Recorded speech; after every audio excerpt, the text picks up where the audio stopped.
So we decided to work in Rotterdam because Rotterdam is the second busiest harbor in the world, and it was just very, very convenient for all of us to gather here.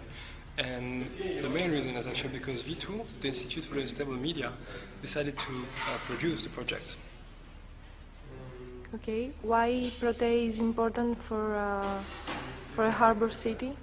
So, well, a harbor city, I think, has a lot of excitement why they could develop this technology. The origin of the project is oil spill collection, but as we get along in developing technology, we develop a lot of new properties in sailing science. So we're really making discoveries about sailing science.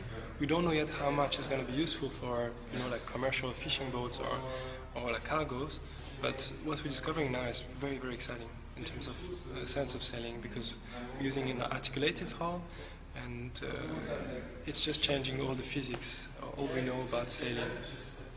Great.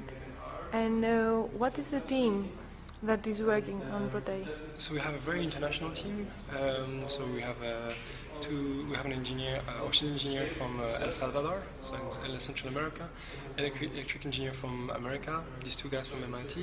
The head of engineering is from China, but he's working in Denmark.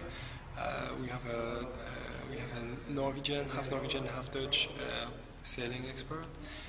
Our prototype maker is German.